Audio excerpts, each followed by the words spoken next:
¿Por qué nos atrae lo prohibido? ¿Por qué seguimos mirando cuando sabemos que no deberíamos? El gore, con sus entrañas expuestas y su violencia desmedida, parece un género marginal, un exceso sin sentido. Pero Jesús Palacios, en Goremanía, nos revela que detrás de la sangre hay un espejo, uno que refleja nuestros miedos, nuestras pulsiones y, en el fondo, nuestra cultura. Quédate, porque hoy vamos a adentrarnos en el lado más oscuro del cine. Y quizás descubras que el gore no habla de monstruos, sino de nosotros mismos.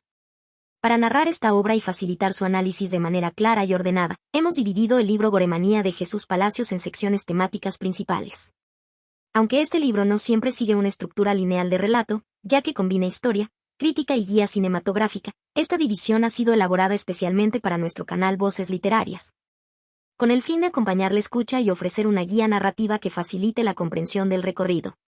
Gracias a esta organización, exploraremos de forma progresiva los orígenes, la evolución y las expresiones más significativas del cine gore, entendiendo no solo cómo surgió y se desarrolló este género extremo, sino también que revela de nuestra cultura y de nuestra manera de relacionarnos con la violencia y la transgresión en la pantalla.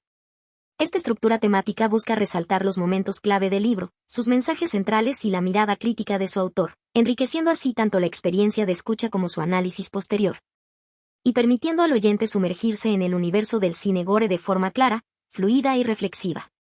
Sección 1. Introducción al universo del gore. Al abrir las páginas de Goremanía, Jesús Palacios nos sumerge en un terreno incómodo, fascinante y, para muchos, prohibido, el del cine gore. Desde el inicio, el autor se preocupa por aclarar qué significa exactamente este término. El gore no es simplemente una película sangrienta, ni tampoco puede confundirse con el terror clásico o el horror psicológico. Es algo mucho más radical. El propio Palacios lo define como un género que no se conforma con sugerir el miedo o insinuar el dolor, sino que se complace en mostrarlo sin tapujos. El gore enseña lo que otros géneros ocultan, nos dice, y en esa sentencia resume su esencia. Aquí no basta con un grito en la oscuridad o una sombra que se esconde detrás de la puerta. Lo que hace al gore diferente es su explicitud, desmembramientos que no quedan fuera de cámara, sangre que no se esconde tras una elipsis, vísceras que son parte central de la escena.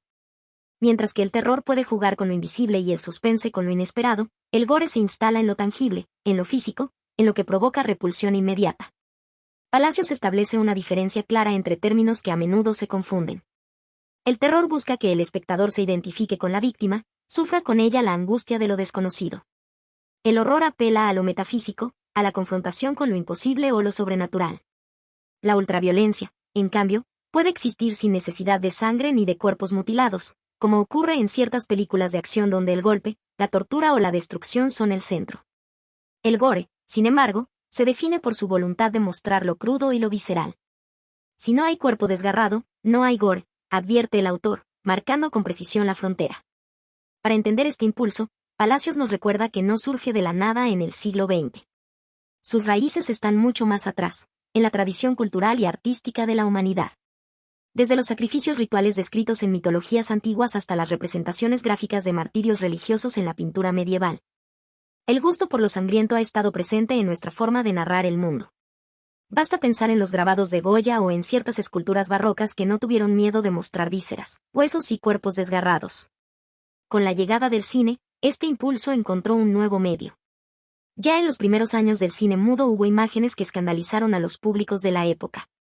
Palacios recuerda, por ejemplo, aquellas películas que recreaban ejecuciones, mutilaciones o experimentos médicos, realizadas con efectos rudimentarios pero impactantes.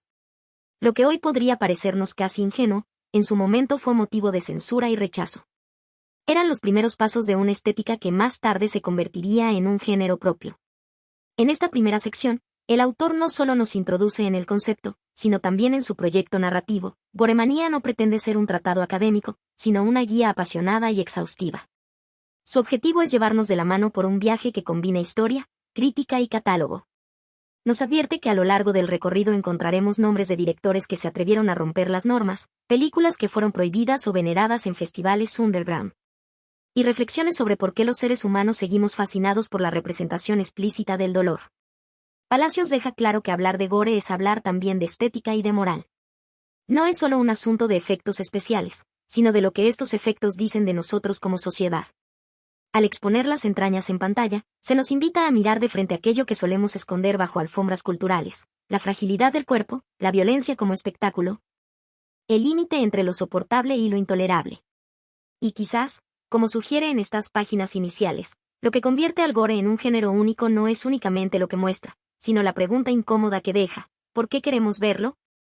Sección 2. Los pioneros y los primeros estremecimientos.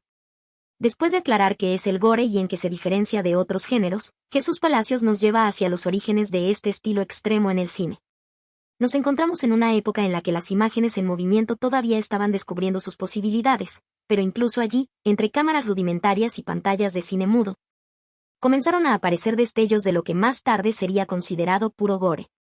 Palacios señala que desde los primeros tiempos, el cine quiso mostrar aquello que no se debía mirar, y en esa frase condensa la osadía de una industria que no tardó en experimentar con ejecuciones, muertes y desmembramientos.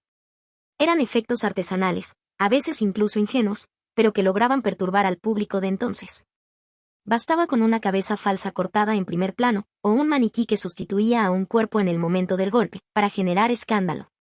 En los años del cine mudo, figuras como George Méliès, famoso por su creatividad, ya incluían trucos visuales donde la decapitación o la desaparición de un cuerpo se convertían en espectáculo. Lo curioso es que, aunque hoy las vemos casi como un juego de magia, en su época tenían un componente perturbador. La técnica del corte y empalme de película permitía mostrar lo imposible. Alguien perdía la cabeza ante los ojos del espectador, de pronto, esa cabeza seguía parloteando sobre una mesa. Con la llegada del cine sonoro, la intensidad aumentó. Las imágenes ya no estaban solas, venían acompañadas de gritos, chillidos y el sonido del golpe, lo que multiplicaba la sensación de realismo. Palacios recuerda que cuando la sangre se escucha además de verse, el tabú se rompe de manera más profunda, marcando el inicio de una etapa en la que el espectador no solo veía, sino que también oía lo prohibido. Los primeros directores en atreverse a llevar estas escenas un paso más allá fueron señalados como provocadores. Algunos experimentaron con cadáveres falsos, otros recrearon operaciones quirúrgicas frente a la cámara.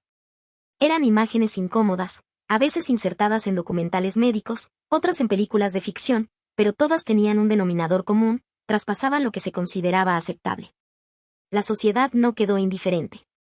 Palacios describe cómo el público reaccionaba con horror y fascinación, aplaudiendo y tapándose los ojos al mismo tiempo. Las autoridades, en cambio, respondieron con censura. Muchas películas fueron prohibidas o mutiladas en sus proyecciones. Los críticos de la época hablaban de obscenidad visual, acusando a estos filmes de corromper la moral y banalizar el dolor. Y sin embargo, esa misma polémica aumentaba la curiosidad. Cuanto más se prohibía, más gente quería ver qué escondían esas imágenes. El recorrido que propone Palacios también muestra cómo el tema del gore evolucionó desde los monstruos clásicos hacia lo corporal y lo realista. Al principio, era común que lo sangriento estuviera ligado a lo fantástico: vampiros, hombres lobo o monstruos de laboratorio. Pero poco a poco comenzaron a aparecer escenas más directas, ligadas a la violencia humana, a la tortura o incluso a los accidentes. Este paso fue crucial. Ya no se trataba de seres sobrenaturales atacando, sino de cuerpos humanos sometidos a la destrucción en pantalla. En cierto modo, estas primeras películas marcaron la línea de un pacto extraño entre el público y el cine: mostrar lo que la vida real prohibía ver.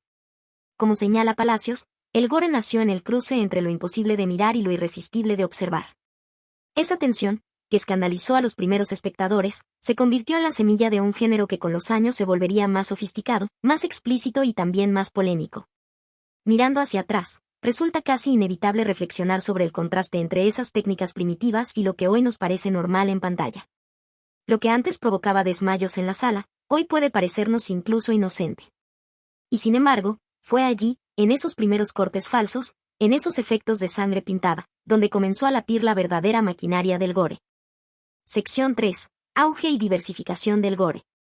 El relato de Jesús Palacios avanza ahora hacia un periodo decisivo, aquel en el que el gore deja de ser un tabú escondido en rincones marginales del cine y empieza a expandirse con fuerza, encontrando nuevas formas, públicos más abiertos y una diversidad de estilos que lo transformaron en un auténtico universo por sí mismo.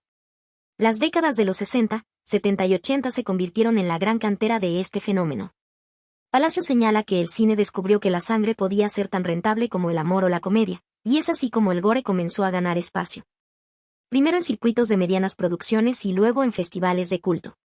La permisividad social creció, el público, cada vez más expuesto a noticias violentas en la televisión o a cambios culturales que desafiaban lo establecido, Estaba dispuesto a ver en pantalla lo que antes lo hubiera escandalizado. En este contexto surgieron directores pioneros que perfeccionaron técnicas y dieron a la violencia visual un aire de sofisticación. El maquillaje prostético, los efectos prácticos y el uso de sangre artificial con texturas más convincentes dieron paso a escenas que parecían más reales que nunca. El impacto era inmediato, lo que antes parecía un truco de feria ahora podía estremecer de verdad. Palacios comenta que la ilusión del desgarro se volvió tan efectiva que muchos espectadores juraban haber visto lo imposible. Pero más allá de lo técnico, lo importante fue la diversidad. El gore dejó de ser un bloque único y comenzó a ramificarse en subgéneros que hablaban distintos lenguajes. Apareció el splatter, esa modalidad que celebraba la exageración y el exceso, donde la sangre corría en torrentes y los cuerpos parecían explotar con humor macabro. Por otro lado, el llamado torture porn llevó las escenas de sufrimiento a un nivel meticuloso, mostrando cuerpos reducidos a objetos de dolor. Palacios reflexiona con dureza. Allí el espectador se convertía en cómplice del verdugo, atrapado entre el rechazo y la fascinación.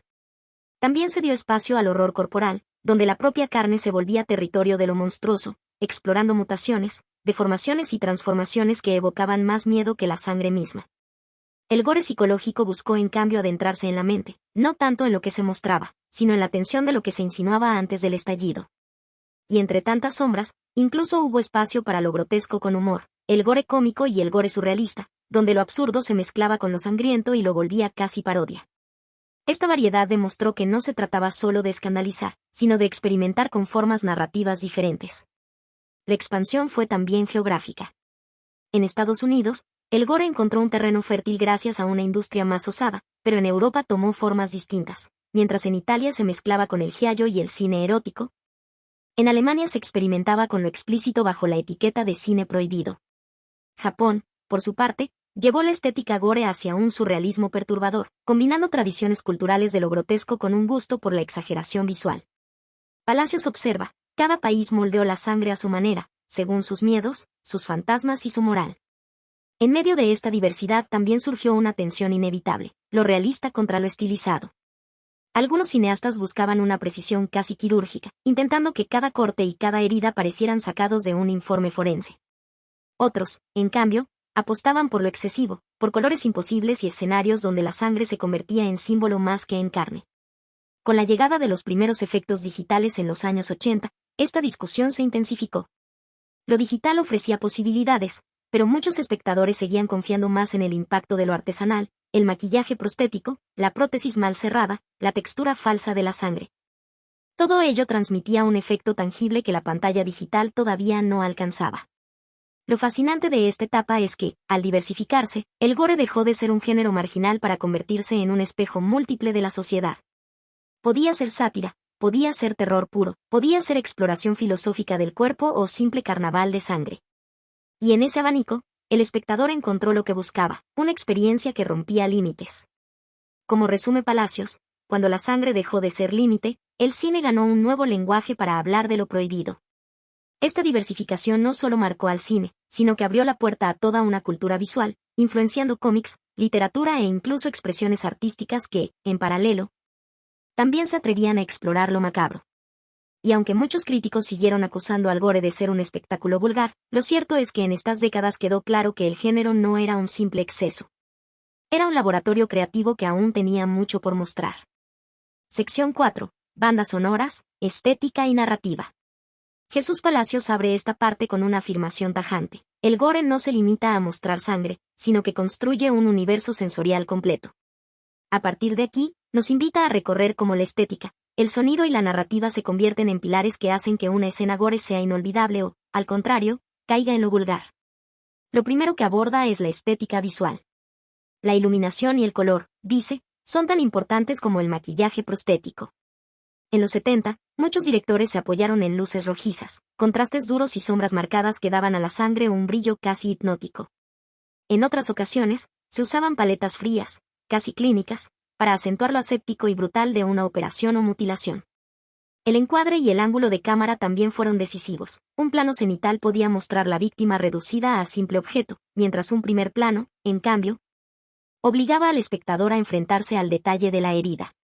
Palacios resume esta idea con claridad: la cámara en el gore no es testigo neutral, es cómplice del crimen visual.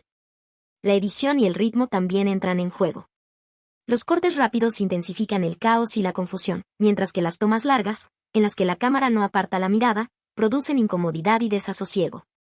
Aquí se abre una reflexión interesante. En la vida real, la mayoría de nosotros apartaría la vista de un accidente sangriento, pero en el cine el director nos obliga a mirar más tiempo del que quisiéramos, desafiando nuestra resistencia. Después viene el sonido, quizás el aspecto más subestimado del gore. Palacios explica que sin el sonido húmedo del desgarro, la imagen pierde su potencia. La mezcla de efectos, huesos que crujen, líquidos que salpican, respiraciones entrecortadas, es tan esencial como el maquillaje. Y, paradójicamente, el silencio también es un arma poderosa. Cuando la pantalla se queda muda justo antes del estallido de violencia, la tensión sube a niveles insoportables. Otro recurso recurrente es el contraste, melodías dulces o alegres acompañando imágenes atroces. Ese contrasentido multiplica el shock porque rompe las expectativas, dejando al espectador en un terreno inestable. No obstante, Palacios insiste en que el gore no siempre es un desfile de golpes visuales. Hay relatos que lo utilizan para algo más profundo, crítica social, metáfora de la decadencia humana o reflexión sobre la fragilidad del cuerpo. En estas obras, la sangre se convierte en un lenguaje simbólico. Al mostrar la vulnerabilidad extrema del ser humano, el cine gore puede denunciar sistemas opresivos, explorar miedos colectivos o simplemente obligarnos a pensar en la relación entre dolor y poder. En palabras del autor, no toda tripa expuesta es gratuita. A veces es la forma más brutal de decir una verdad incómoda. Este punto abre una comparación interesante. Algunas películas, con el mismo nivel de violencia, logran ser respetadas en festivales de cine por la profundidad de su discurso, mientras que otras, al no trascender lo gráfico, son descartadas como mero espectáculo. El espectador, al final, juega un papel fundamental. Cada persona tiene su propio límite, su propia tolerancia. Lo que para unos es insoportable, para otros es liberador. El gore, en este sentido, se convierte en un espejo. Cuando miramos una escena sangrienta, no solo vemos lo que ocurre en pantalla, también descubrimos cuánto estamos dispuestos a soportar. Palacios no deja de subrayar que este lenguaje audiovisual del gore, la combinación de sonidos, colores, ritmos y metáforas, es lo que le da identidad como género. Sin él, las escenas serían meros ejercicios de efectos especiales. Con él, en cambio, se transforman en experiencias totales, sensoriales y emocionales, capaces de incomodar, fascinar o incluso provocar risa nerviosa. En definitiva, esta sección nos muestra que el gore, más que un género, es un laboratorio de lenguaje cinematográfico.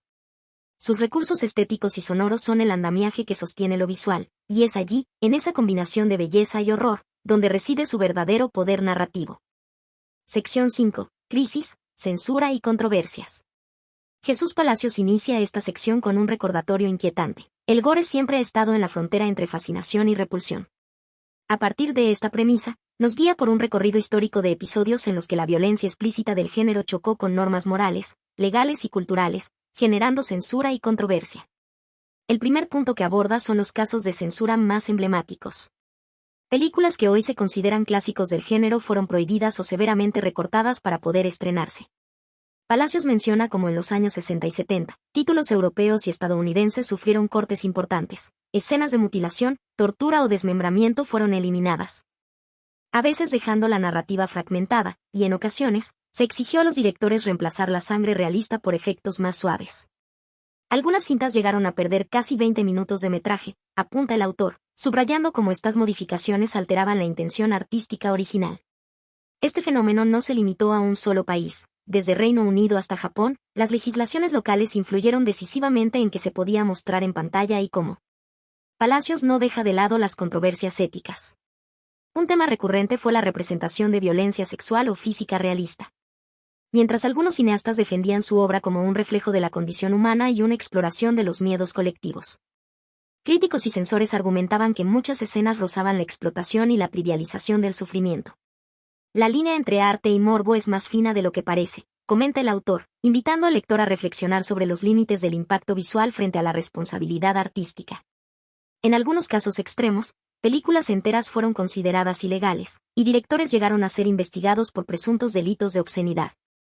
El libro también explora la evolución de la crítica. Inicialmente, el gore era visto como entretenimiento barato y sensacionalista, pero con el tiempo académicos y críticos empezaron a reconocer la maestría técnica, la intención narrativa y el valor simbólico de ciertas obras.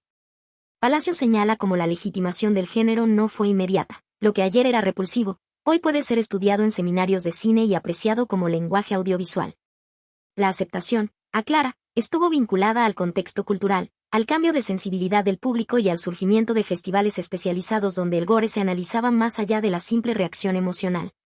No obstante, advierte que no todo lo que se produjo en el género tenía valor artístico. La autoparodia y la explotación comercial crecieron paralelamente al auge del gore.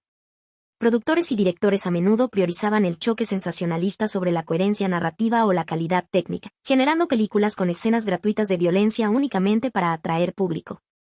Palacios lo resume con claridad: cuando la sangre deja de servir a la historia, el género se degrada, convirtiéndose en espectáculo barato. Esta observación conecta directamente con debates actuales sobre el consumo de medios extremos y la responsabilidad ética de quienes los producen. Finalmente, el autor reflexiona sobre el papel del espectador frente a la censura y la controversia. La reacción del público, dice, ha sido tan diversa como la propia sensibilidad humana, desde la fascinación y el culto, hasta el rechazo y la indignación. El gore, en esta sección, se presenta no solo como un conjunto de imágenes impactantes, sino como un espejo de la sociedad, revelando cómo cambia nuestra percepción de la violencia. Los límites de lo permitido y la frontera entre arte y explotación. En síntesis, esta sección demuestra que el gore no ha sido un fenómeno aislado ni puramente gráfico, ha estado entrelazado con debates culturales, éticos y legales, obligando tanto a creadores como a espectadores a confrontar lo que estamos dispuestos a aceptar como expresión artística y hasta dónde puede llegar la transgresión en nombre del cine. Sección 6. Clásicos imprescindibles y películas de referencia. En esta sección, Jesús Palacios nos guía por un recorrido apasionante por los clásicos del gore, esas películas que no solo impactaron a sus espectadores por su violencia explícita, sino que redefinieron los límites del género y marcaron un camino que muchos cineastas posteriores seguirían con admiración y respeto. Desde el inicio, el autor subraya, hay filmes que no solo muestran sangre, sino que enseñan a mirar más allá de ella, destacando cómo algunas obras se convierten en referentes culturales y estéticos, más allá del impacto visual inmediato. Palacios inicia citando los ejemplos más emblemáticos. Entre ellos, menciona cómo cintas europeas de los años 70 rompieron moldes, mezclando gore con narrativa psicológica. Estas películas no buscaban simplemente asustar, sino explorar el lado oscuro del ser humano. Es ahí donde aparecen títulos que hoy son estudiados en seminarios de cine y comentados en festivales especializados. Además, destaca producciones estadounidenses que consolidaron el subgénero splatter, convirtiéndose en referentes de efectos especiales, maquillaje prostético y construcción de escenas memorables. El autor resalta que detrás de cada corte, de cada explosión de sangre, hubo una planificación minuciosa. El truco estaba en que cada herida debía contar algo sobre el personaje o la situación. En paralelo, Palacios perfila a los directores más emblemáticos del género. Desde cineastas italianos que llevaron la estética del horror corporal a niveles casi artísticos, hasta estadounidenses que dominaron la combinación de shock y narrativa, pasando por creadores japoneses que imprimieron sensibilidad cultural en escenas de gore psicológico. Cada director tenía su propia firma, unos preferían el realismo crudo, otros el horror estilizado y barroco, explica. Subrayando cómo la visión personal de cada creador definía la experiencia del espectador y dejaba un legado que inspiraría generaciones. El libro no se limita a lo técnico o estilístico, también comparte anécdotas tras bambalinas que dan vida a estas películas. Palacios relata, por ejemplo, como en algunas producciones de los años 70, se improvisaban efectos con materiales caseros, logrando resultados que hoy se considerarían imposibles sin CGI. Una cabeza que explotaba en cámara se fabricaba con melón y pintura, pero el efecto era tan impactante que aún hoy provoca escalofríos. Estas historias refuerzan la creatividad, el ingenio y la pasión de equipos enteros que trabajaban muchas veces con presupuestos limitados, pero con un compromiso absoluto por sorprender y provocar emociones intensas. El recorrido también toca la influencia que estas joyas han tenido en el cine posterior y la cultura popular. Palacio señala cómo ciertos filmes se convirtieron en fuente de inspiración para remakes, series y referencias en otros medios. Lo que comenzó como un experimento de shock terminó formando parte de la memoria colectiva del horror, apunta. Ejemplos incluyen guiños a escenas icónicas en series de televisión, homenajes en videojuegos y menciones en festivales internacionales, consolidando la idea de que estas películas trascendieron su función inicial de entretener o impactar, y pasaron a ser material de estudio y admiración. Finalmente, la sección cierra enfatizando que el valor de estas películas radica en su capacidad de combinar técnica, narrativa y estética con una intención clara: provocar reflexión, inquietud y fascinación en el espectador. Palacios concluye, no es solo sangre lo que las hace memorables, sino como cada escena se convierte en una lección de cine, en una muestra de audacia y visión artística. Sección 7. Gore contemporáneo, digital, global, híbrido. En esta sección, Jesús Palacios nos transporta a la era contemporánea del gore. Un momento en el que la sangre y la violencia explícita ya no dependen únicamente de efectos prácticos ni del ingenio artesanal de décadas pasadas. Desde el inicio, el autor subraya cómo la tecnología ha transformado el género, lo que antes requería horas de maquillaje y prostéticos, hoy se logra con unos cuantos clics en un software de postproducción.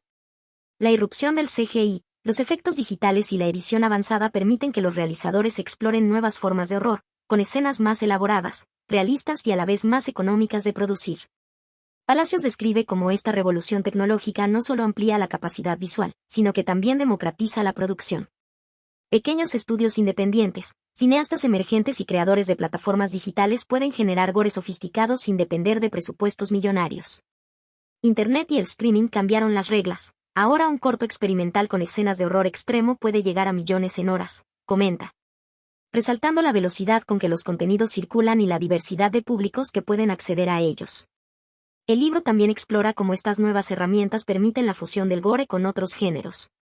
Ejemplos abundan. El gore mezclado con ciencia ficción genera universos distópicos donde la violencia se entrelaza con tecnología o mutaciones. El gore combinado con comedia produce un choque irónico, donde la sangre se vuelve casi caricaturesca, y el gore psicológico o social permite reflexionar sobre miedos colectivos, desigualdad o traumas individuales. Palacios señala que estas combinaciones no buscan solo impactar, sino provocar emoción, reflexión o incluso risa nerviosa, mostrando cómo la evolución del género va más allá del choque visual y se adentra en lo narrativo y conceptual. La sección destaca también la dimensión geográfica del gore contemporáneo. Palacios analiza cómo países emergentes en cine de horror, desde América Latina hasta Asia y África, desarrollan estilos propios, con estética, temáticas y ritmos muy distintos a los estándares occidentales. Por ejemplo, comenta que en Latinoamérica, el gore muchas veces se mezcla con elementos sociales o históricos, mientras que en Japón el enfoque puede ser más psicológico y perturbador. África, por su parte, incorpora leyendas locales, simbolismos culturales y un uso creativo del presupuesto limitado, demostrando que la innovación no depende de recursos, sino de visión. Cada región tiene su propia sangre, su propia manera de contar el horror, escribe, enfatizando cómo la globalización ha enriquecido el género. Palacios no olvida mencionar los festivales y plataformas de exhibición contemporáneas. Desde certámenes de cine independiente hasta servicios de streaming especializados en horror extremo, el público contemporáneo ya no está limitado a las salas tradicionales. Esta expansión de canales permite un contacto más directo con los fans, mayor experimentación estética y narrativa, y la posibilidad de que obras de regiones menos visibles ganen reconocimiento internacional. El cine de gore ya no es solo una experiencia en cines oscuros, ahora vive en la pantalla de tu casa, con la misma intensidad, subraya. En suma, esta sección presenta un panorama en el que el gore se reinventa, se globaliza y se digitaliza, manteniendo su esencia de provocar y conmover, pero adaptándose a nuevas audiencias, tecnologías y formas de contar historias. Palacios concluye con una reflexión que sintetiza esta evolución. El rojo tradicional puede mezclarse con píxeles modernos, pero la emoción, el impacto y la audacia permanecen intactos. Solo que ahora son accesibles a todo el mundo. Sección 8. Reflexiones finales. Lo que el gore nos dice como cultura. En esta sección final, Jesús Palacios nos invita a mirar más allá de la superficie roja y explícita del gore, llevándonos a reflexionar sobre lo que estas películas y obras nos dicen de nosotros mismos como cultura y como seres humanos. Desde el inicio, el autor plantea que el gore funciona como un espejo incómodo, nos refleja nuestros miedos, deseos y límites sin adornos ni excusas, recordándonos que la fascinación por lo prohibido y lo extremo no es un mero capricho, sino un rasgo profundo de la condición humana. Palacios explora cómo el horror extremo nos confronta con aquello que normalmente preferimos ignorar, la violencia, la muerte, la fragilidad del cuerpo. Cada escena sangrienta o cada mutilación en pantalla, aunque parezca gratuita, tiene un valor simbólico que va más allá del choque visual. No se trata solo de ver sangre, sino de entender lo que esa sangre nos dice, dolor, poder, transgresión, enfatiza, mostrando que el gore funciona también como comentario social y psicológico. A lo largo del capítulo, el autor reflexiona sobre los límites personales y colectivos. Hay un momento en que señala, todos tenemos una línea que no cruzamos, y el cine de gore constantemente la explora, preguntándonos dónde trazamos el límite entre entretenimiento y banalización de la violencia. Esta reflexión nos recuerda que el género no es neutral. Lo que para unos es fascinante, para otros puede resultar ofensivo o traumático. Palacios examina cómo la cultura, la educación y la historia influyen en estas percepciones. Por ejemplo, menciona que sociedades acostumbradas a violencia cotidiana reaccionan distinto a escenas que en otras latitudes causarían escándalo. El texto también aborda lo simbólico de las imágenes. No todo lo que vemos en pantalla es literal. Muchas veces, la exageración, la sangre digital o los efectos extremos funcionan como metáforas de conflictos internos, tensiones sociales o cuestionamientos morales. El horror extremo es un lenguaje, escribe, y como todo lenguaje, transmite más de lo que dice a simple vista. Esta interpretación nos invita a pensar en el gore no solo como entretenimiento, sino como un reflejo de nuestros miedos colectivos, tabúes y fantasías reprimidas. Finalmente, Palacios proyecta el futuro del género, reconociendo que el gore seguirá evolucionando. Con la expansión de nuevas tecnologías, plataformas digitales y audiencias globales, el género tiene la posibilidad de reinventarse constantemente. Menciona que podrían surgir tensiones entre lo tradicional y lo digital, entre lo artístico y lo sensacionalista, pero que esta dinámica es precisamente lo que mantiene vivo el interés. El gore siempre encontrará nuevas formas de impactar, porque mientras exista la curiosidad humana por lo prohibido, habrá quienes quieran explorarla, concluye. Esta mirada hacia el futuro deja en el lector una sensación de continuidad. El gore no es un simple recuerdo de su pasado, sino un espejo cultural activo, capaz de adaptarse y dialogar con nuevas generaciones. En síntesis, esta sección cierra Goremanía con un tono reflexivo y filosófico. Más allá de la sangre y el impacto visual, el género nos invita a mirar quiénes somos, qué tememos y cómo enfrentamos lo que preferimos ocultar. Mientras anticipa un futuro donde la provocación, la creatividad y la exploración simbólica seguirán redefiniendo sus límites. Al adentrarse en Goremanía, uno percibe de inmediato que el libro no es un simple catálogo de películas sangrientas, sino un ensayo que explora la relación profunda entre violencia visual y cultura, estableciendo un puente entre entretenimiento, psicología y sociedad. Palacios se aproxima al gore con una mirada doble, por un lado, como fenómeno artístico y de género, por otro, como reflejo de las inquietudes, miedos y tabúes de la sociedad que lo produce y consume. Esta doble perspectiva permite que el lector no se limite a registrar títulos o directores, sino que se sumerja en la dinámica cultural y simbólica del horror extremo. Desde un enfoque teórico, la obra puede conectarse con ideas de estudios culturales y psicología social. Por ejemplo, la fascinación por la violencia recuerda los postulados de Sigmund Freud sobre el impulso de muerte, el thanatos, y la manera en que la cultura canaliza energías agresivas a través del arte y la ficción.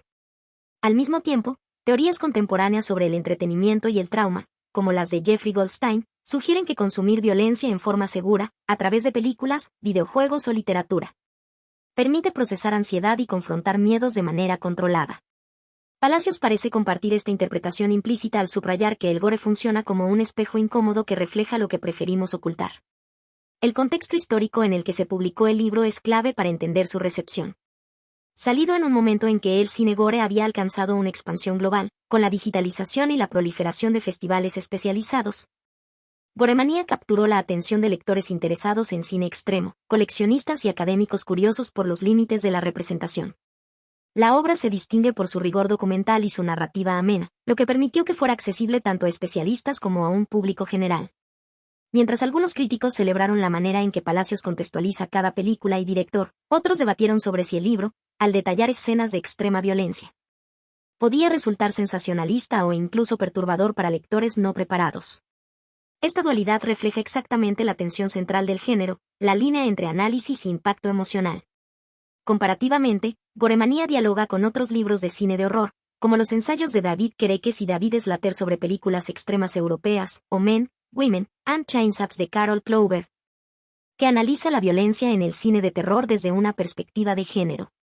Palacios se distingue por combinar esta mirada crítica con anécdotas detrás de cámaras y referencias culturales, lo que enriquece la lectura y ofrece un contexto más vivencial. A diferencia de textos estrictamente académicos, su obra no rehúye la descripción explícita de escenas, pero siempre bajo un prisma interpretativo que invita a la reflexión. Un aspecto relevante es cómo Goremanía captura la transición del gore clásico al contemporáneo.